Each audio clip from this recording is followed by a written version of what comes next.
Hello hello students, this is Ayushi Gaur. हम लोग कर रहे थे मिसलेनियस एक्सरसाइज विविध प्रश्नमाला जो है 5th चैप्टर की। हम लोगों ने कल क्वेश्चंस जो डिस्कस किए थे, क्वेश्चन नंबर 11 तक हम लोग डिस्कस कर चुके हैं। इसके आगे के क्वेश्चन हमें डिस्कस करने थे। जैसा कि मैंने कहा, मिसलेनियस में मैं आपको सिर्फ वही क्वेश्चंस कराने वाली हूँ जो कि थोड़े अलग लग रहे हैं मुझे। बाकी सारे क्वेश्चन ऐसे हैं जो कि आप लोग पहले से करके आ चुके हैं, कुछ भी नया नहीं है। तो वो आप लोग को प्रैक्टिस करना है, और अगर किसी क्वेश्चन में प्रॉब्लम आती है तो मैं उसे डेफिनेटली सॉल्व करूँगी। क्वेश्चन नंबर 11 तक हमने डिस्कस कर लिए थे। क्वेश्चन नंबर 12 देखिए। दिए शीर्षों के लिए त्रिभुज का क्षेत्रफल ज्ञात कीजिए। Find the area of the triangle. आपको त्रिभुज का क्षेत्रफल निकालना है और आपको उनके शीर्ष वर्टिसेस दिए गए हैं।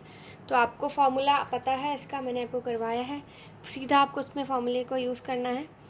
क्वेश्चन नंबर 13, यदि बिंदु ये 2, -3 लैम्डा, -2 तथा 0, 5 संरेख हो तो लैम्डा का मान ज्ञात कीजिए। संरेख होने के लिए शर्त क्या होती है कि क्षेत्रफल बराबर 0 रखना होता है हमें। तो ये क्वेश्चन भी आपने एग्जाम्पल भी किया है, मैंने आपको एक ऐसा क्वेश्चन करके भी दिखाया है। क्वेश्चन नंबर 14, आव्यूह ए ज्ञात कीजिए, जबकि ऐसा क्वेश्चन भी मैंने आपको करवाया है। इस क्वेश्चन में आपको क्या करना है, ए को ABCD मान लीजिए, ए के अवयवों को ABCD मान लीजिए और सिंपल मल्टीप्लाई कीजिए, फिर तुलना कर लीजिए, कंपैरिजन कर लीजिए इक्वलिटी ऑफ मैट्रिक्स से, जैसे कि मैंने आपको क्वेश्चन नंबर 6 करवाया था। उसी तरह से आपको क्वेश्चन नंबर 14 भी करना है। क्वेश्चन नंबर 15 फिर से सेम क्वेश्चन है, कोई नया क्वेश्चन नहीं है। ये ए आपको दिया है, इससे आपको ए इन्वर्स निकालना है, उस ए इन्वर्स की मदद से इसको हल करना है। तो कुछ नया है नहीं इसमें करने के लिए। अब लास्ट के जो सवाल बचे हैं 5, इन पाँचों में से देखिए 16 मैं आपको करवा रही हूँ, 17 मैं आपको करवा रही हूँ। क्वेश्चन नंबर 18 सेम क्वेश्चन है, फिर से जैसा ये क्वेश्चन नंबर 15 अभी हमने पढ़ा है, सेम 15 और 18 एक जैसे हैं। यदि ए बराबर ये तो ए इन्वर्स ज्ञात कीजिए, फिर इस ए इन्वर्स का प्रयोग आपको इसमें करना है, ठीक है। 19 जो क्वेश्चन है ये भी आपको खुद करना है। सेम क्वेश्चन नंबर 6 जैसे मैंने आपको कराया था कि यहाँ पे क्वेश्चन नंबर 6 जब मैंने कराया था तो इसमें आपसे ए पूछा था, यहाँ पे क्वेश्चन नंबर 19 में आपसे ये एक्स पूछ लिया है। तो आप एक्स के अवयवों को मान लीजिए ABCD, एक्स मिल जाएगा। और फिर बचेगा लास्ट में क्वेश्चन नंबर 20। तो मैं आज आपको करवाने वाली हूँ क्वेश्चन नंबर 16, 17 और 20। इनके अलावा जो क्वेश्चंस बचे हैं वो सारे ऐसे हैं जो आप सब लोग को आते हैं। आप लोग प्रैक्टिस से खुद कीजिए, और फिर भी अगर कोई प्रॉब्लम आती है तो आप लोग मुझे मैसेज में लिख के बता सकते हैं, मैं नेक्स्ट लेक्चर में उसे सॉल्व कर दूँगी। आज हम 16, 17 एंड 20 3 क्वेश्चंस करते हैं, उसके बाद में हम नेक्स्ट लेक्चर में नया चैप्टर स्टार्ट करेंगे। इस चैप्टर के बाद में हमारा मैट्रिक्स और डिटर्मिनेंट पूरा हो जाएगा। चलिए अब मैं करने वाली हूँ question number 15। Question number 15 15 question में हमें गिवन है ए दिया है, ए हमें दिया है ABC 1 + BC अपॉन ए, ठीक है। हमें क्या करना है, इसने कहा है फाइंड ए इन्वर्स, और क्या शो करना है, ए इन्वर्स ज्ञात कीजिए तथा दर्शाइए। क्या दर्शाना है हमें कि ए इंटू ए इन्वर्स किसके बराबर है, A² + BC + 1 into I - A into A. हमें इसको सिद्ध करना है। अब ये सिद्ध करने के लिए हम क्या करें, सबसे पहले तो इसने बोला है फाइंड ए इन्वर्स, तो अब हम सबसे पहले ए इन्वर्स ज्ञात करें। पहला काम हम क्या कर रहे हैं, ए इन्वर्स निकालने का। ए इन्वर्स कैसे निकालते हैं हम, एडजॉइंट ए अपॉन डिटर्मिनेंट ए, ठीक है। अब डिटर्मिनेंट ए क्या होगा, ABC 1 + BC अपॉन ए। इसको इससे जब गुणा किया तो ए से ए कट जाएगा, तो बचेगा 1 + BC - B इंटू सी। तो BC से BC कट गया बराबर 1। इट मीन्स डिटर्मिनेंट 1 का मान कितना आ रहा है, 1। अब हमें क्या निकालना है, एडजॉइंट ए। एडजॉइंट ए मैंने आपको निकालना बताया, ये क्या होता है, इन दोनों के स्थिति पोजीशन चेंज कर दो, 1 + BC अपॉन ए और इधर ए, और इन दोनों के सिर्फ चिन्ह बदल दो। ये प्लस का बी है तो माइनस हो जाएगा, ये प्लस का सी है तो ये माइनस का सी हो जाएगा। तो ये हो गया हमारा मैंने क्वेश्चन नंबर गलत डाल दिया है, ये क्वेश्चन नंबर 16 है, sorry, this is question number 16, ठीक है। अब देखिए, डिटर्मिनेंट ए मिल गया, एडजॉइंट ए मिल गया, अब हमें निकालना क्या है, ए इन्वर्स। तो ए इन्वर्स किसके बराबर होता है, 1 अपॉन डिटर्मिनेंट ए, तो 1/1, फिर एडजॉइंट ए कितना है आपका, 1 प्लस बी सी अपॉन ए माइनस सी माइनस बी ए। ये आ गया हमारा डिटर्मिनेंट, सॉरी, ए इन्वर्स। अब हमें सिद्ध क्या करना है, ए इंटू ए इन्वर्स इसके बराबर है। तो इसे एक बार मैं लिख लूँ, सेकेंड पार्ट में मुझे क्या सिद्ध करना है, ए इंटू ए इन्वर्स बराबर A square plus B C plus 1 into I minus A into A. इतना करने के बाद में अब हम क्या करें, इसमें LHS निकाल लें, RHS निकाल लें और दोनों को बराबर रख दें। देखिए, LHS जब मैं सॉल्व कर रही हूँ तो मुझे इसमें क्या करना है, ए इंटू ए इन्वर्स का मान निकालना है। ए की जगह ए इन्वर्स क्या है आपका, ये 1 प्लस बी सी अपॉन ए माइनस बी माइनस सी ए। तो ये हमारी समीकरण नंबर 1 आ गई, मतलब हमारा LHS ही आ रहा है। अब हमें अभी हमने क्या करा, LHS सॉल्व करिए। अब हम किसे हल करेंगे, RHS को। RHS क्या है हमारा, A square plus B C plus 1 into I minus A into A. अब देखिए, इसको मैं यहाँ लिख रही हूँ फिर से। हमें क्या वैल्यू निकालनी है, A square plus B C plus 1 into I minus A into A, ठीक है। अब A square plus B C plus 1 into I की वैल्यू क्या है यहाँ पे, पहले हम देखें ए हमें कितना दिया है, ए हमें दिया है एक 2x2 की मैट्रिक्स दी है। तो आई भी क्या होगा, एक 2x2 की इकाई मैट्रिक्स। मैंने आपको कहा है जब भी आई दिया है और उसका क्रम हमें नहीं पता है तो आप देखिए कि उस समीकरण में जो दूसरी मैट्रिक्स है उसका जो ऑर्डर है, उसका जो क्रम है, वही ऑर्डर आई का भी होगा। माइनस ए इंटू ए हमें कितना दिया है, A B C 1 plus B C upon A, तो ये हमें दिया है ए। अब हमें इसको सिंपली सॉल्व करना है और जो रिज़ल्ट आएगा वो इसके बराबर आना चाहिए। तो ये सिद्ध हो जाएगा कि ये इसका मान इसके बराबर है। तो चलिए इसे सॉल्व करते हैं हम। इसे सॉल्व करने के लिए अब हम क्या करेंगे, ये दोनों मैट्रिक्स मल्टीप्लिकेशन में है और ये दोनों भी मल्टीप्लिकेशन में। इसका जब मैंने मल्टीप्लाई किया तो ये क्या होगा, A square plus B C plus 1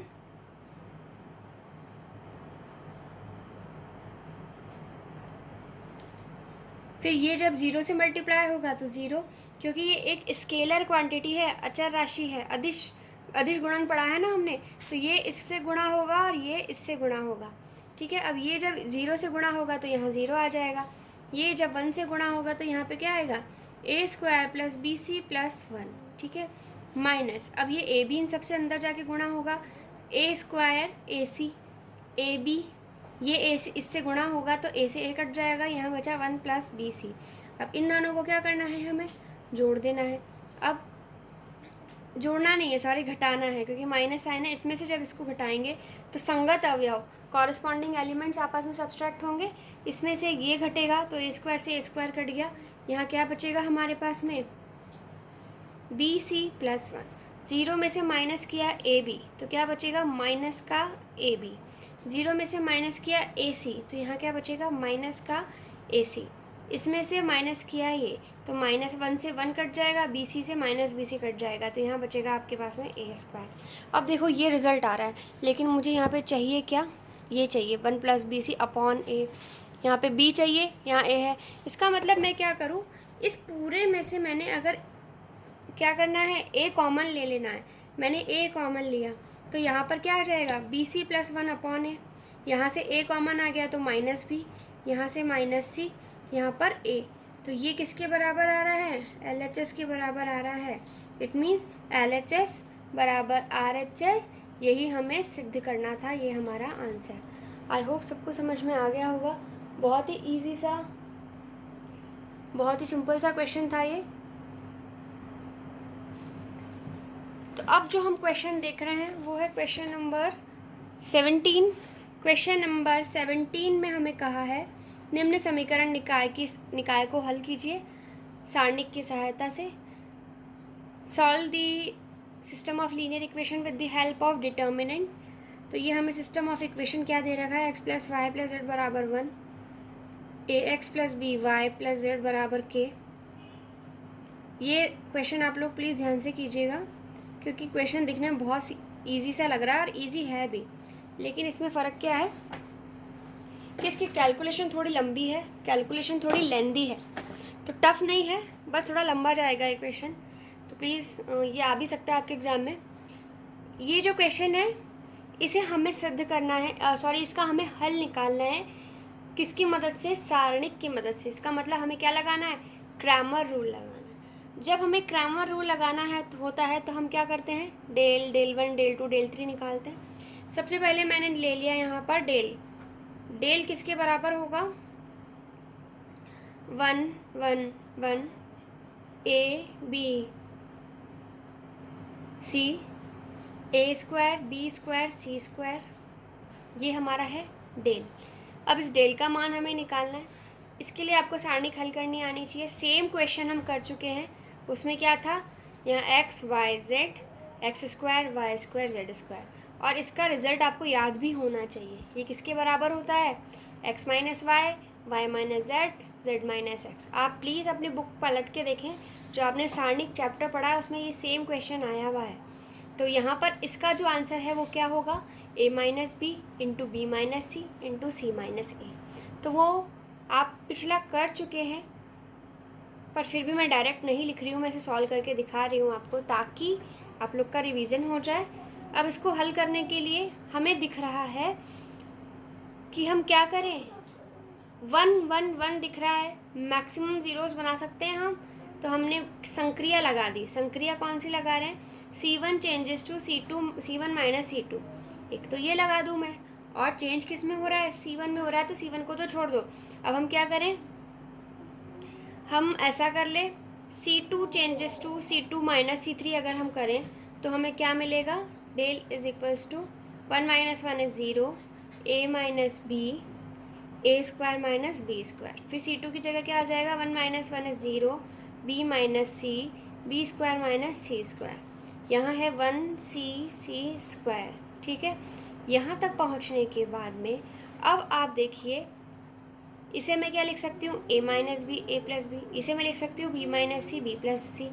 तो इस पूरे फर्स्ट कॉलम में से मैं ए माइनस बी कॉमन ले सकती हूँ, और इसमें से मैं बी माइनस सी कॉमन ले सकती हूँ।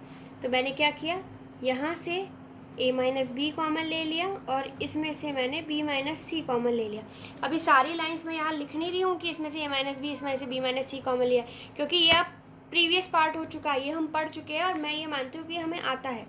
तो अब ये बनेगा आपका 0 1 ए प्लस बी, 0 1 बी प्लस सी, 1 सी सी स्क्वायर। अब जब भी ऐसा हो जाए तो फिर हमें क्या करना है, 2 0 अगर हमें मिल रहे हैं तो हम उसी के अलॉन्ग एक्सपेंड कर देते हैं, ये गुणा ये माइनस ये गुणा ये, यही बनेगा। क्योंकि ये 1, इसको यही लिख दें क्या हम, a minus B into B minus C है।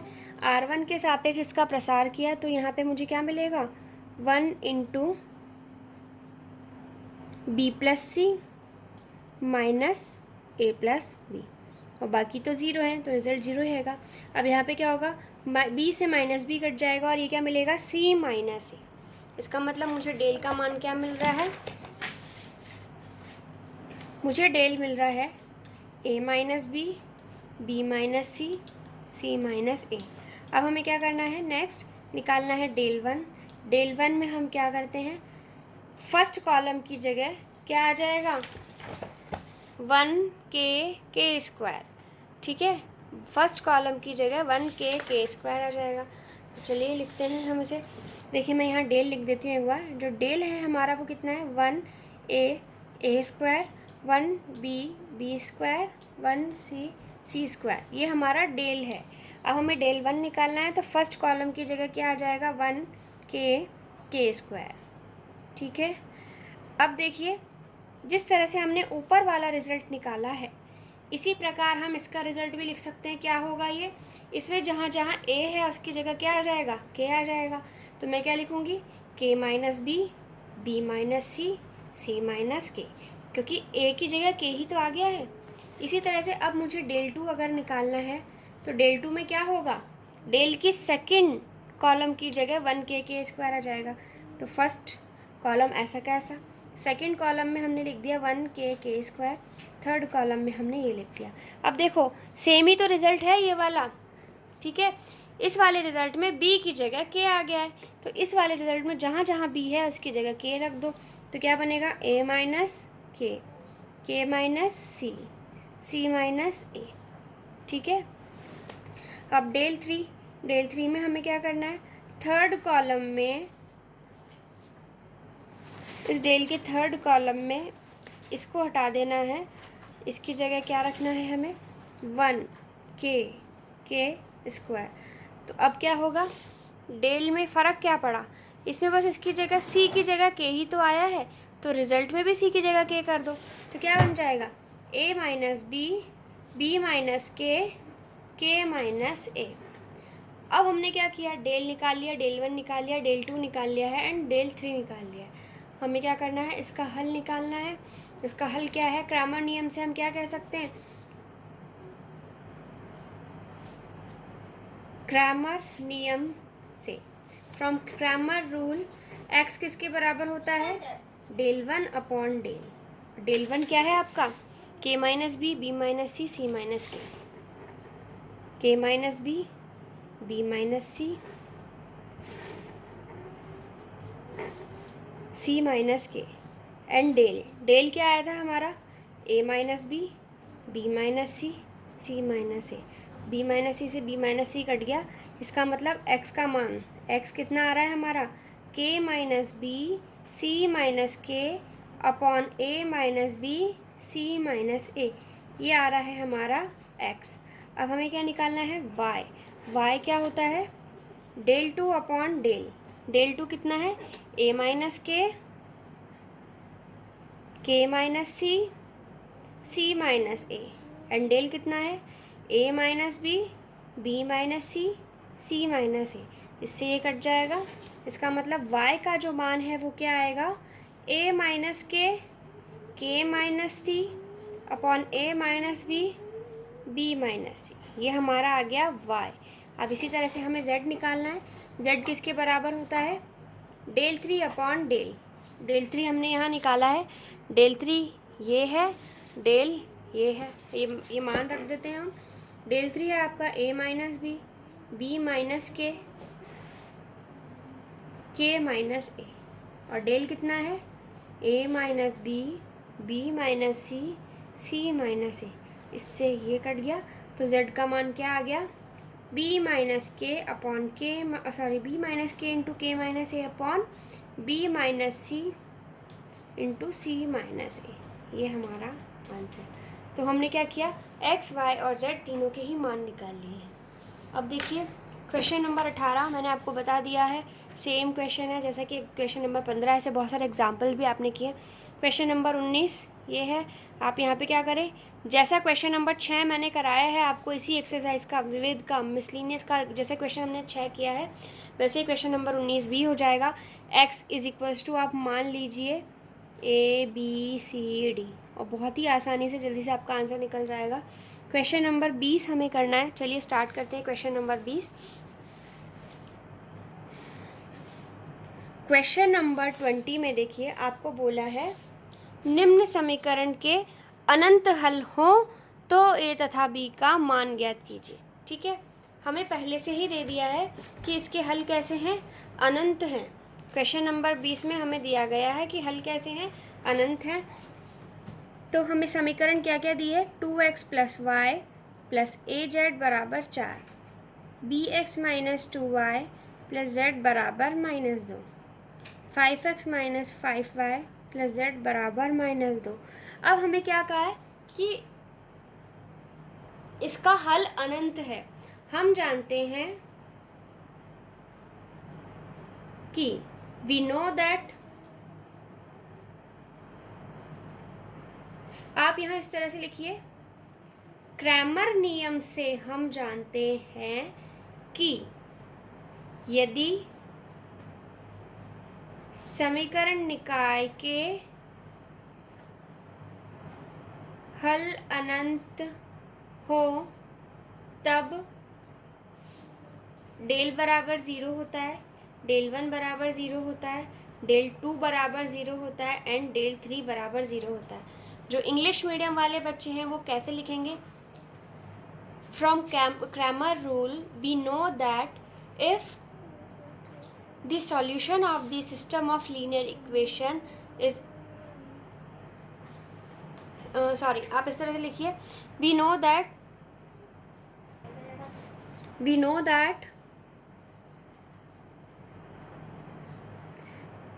from Cramer's rule we know that system of linear equations have infinite solution, that if system of linear equation have infinite solution then del is equals to 0, del 1 is equals to 0, del 2 is equals to 0 and del 3 is equals to 0। हमने पढ़ा है ये कि जब भी solution infinite होते हैं तो ये सभी ज़ीरो के बराबर होते हैं। तो हमें क्या करना है, ए और बी की वैल्यू ही तो निकालनी है। हमें कंडीशन मिल गई है, डेल किसके बराबर है, ज़ीरो के बराबर। तो चलिए हम लिखते हैं। अब देखो एक चीज़ देखना, आपको उसने क्वेश्चन में पूछा क्या है, तब ए तथा बी का मान ज्ञात कीजिए। ए और बी कितने चर हैं आपके पास में, कितने वेरिएबल्स हैं, 2 वेरिएबल्स हैं। तो समीकरण कितनी होनी चाहिए, इक्वेशंस कितनी होनी चाहिए आपके पास में, 2।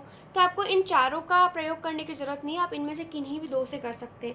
हमें दिया गया है कि डेल किसके बराबर है, 0 के बराबर दिया है, पहले से ही ये दिया गया है, हमें निकालना नहीं है क्योंकि अनंत हल हैं और अनंत हल के लिए कंडीशन यही होती है, डेल बराबर 0।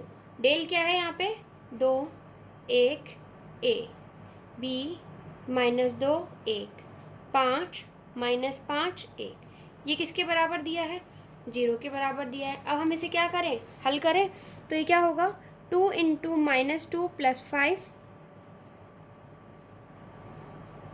ये बनेगा -1 × b -5 प्लस a × -5b + 10 बराबर किसके है, 0 के है। तो ये बन रहा है आपका 2 × 3 -1 b -5 प्लस a × -5b + 10 बराबर 0। तो ये बनेगा 6 -b + 5 -5ab प्लस का 10a बराबर 0।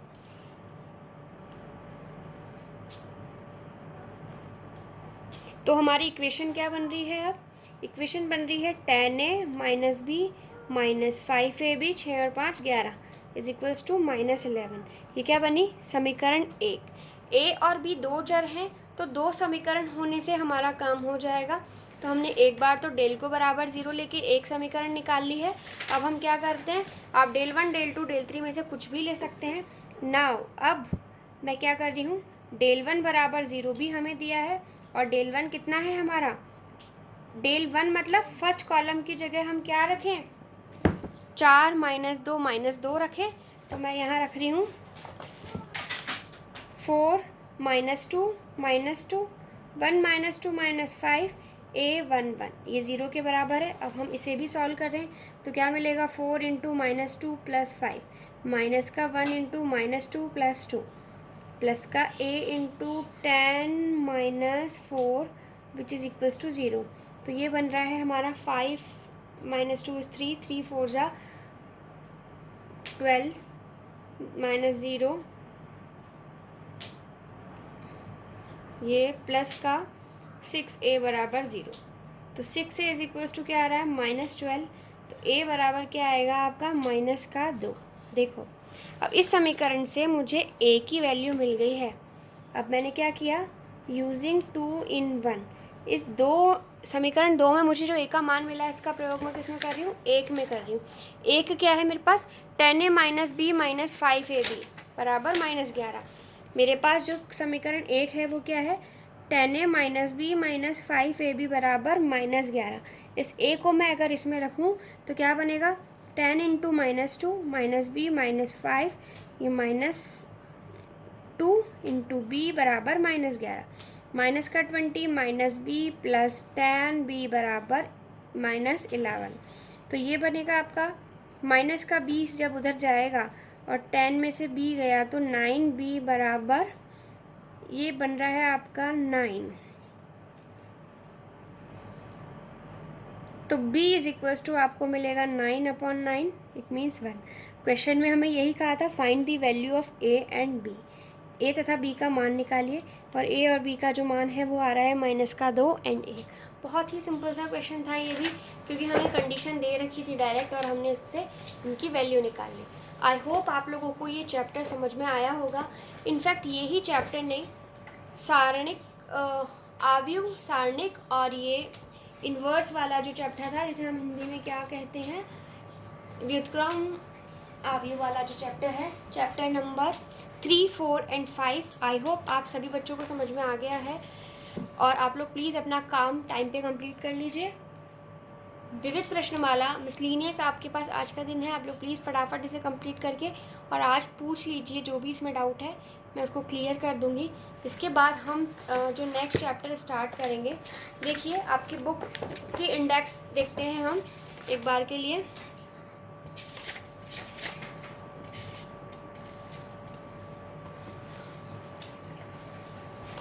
आपकी बुक में जो टोटल 16 चैप्टर हैं, उन 16 में से हमने तीसरा कर लिया है, चौथा कर लिया है, पांचवा कर लिया है, ठीक है।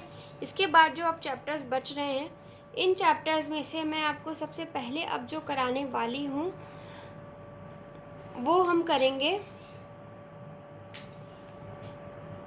पहला या दूसरा कोई चैप्टर, इनमें से कोई एक चैप्टर हम स्टार्ट करेंगे, क्योंकि प्रतिलोम वृत्तीय फलन, इन्वर्स सर्कुलर फंक्शन, जो ट्रिग्नोमेट्रिक फंक्शन है, ट्रिग्नोमेट्रिक है ये, वो चैप्टर है, हमें ये करना ज़रूरी है। जब तक हम ये चैप्टर नहीं करेंगे तब तक हम ये पीछे के 6 से लेकर 12 तक के चैप्टर्स नहीं कर सकते। तो या तो सेकंड नंबर या फर्स्ट नंबर, पहले फर्स्ट फिर सेकंड करेंगे या फिर सेकंड करके फर्स्ट करेंगे। तो आप लोग प्लीज़ ये तीनों चैप्टर्स फटाफट से कंप्लीट कर लीजिए, क्योंकि ये तीनों चैप्टर आपस में कनेक्टेड थे, तीनों ही मैट्रिक्स और डिटर्मिनेंट के थे। अब इनका रोल ख़त्म हो गया है, अब हम नया कंसेप्ट सीखेंगे। तो मैं चाहती हूँ नया कंसेप्ट सीखने से पहले आपका ये कंप्लीट हो जाए पोर्शन। तो आप लोग इसे तब तक कंप्लीट कर लीजिए। तब तक के लिए थैंक यू स्टूडेंट्स।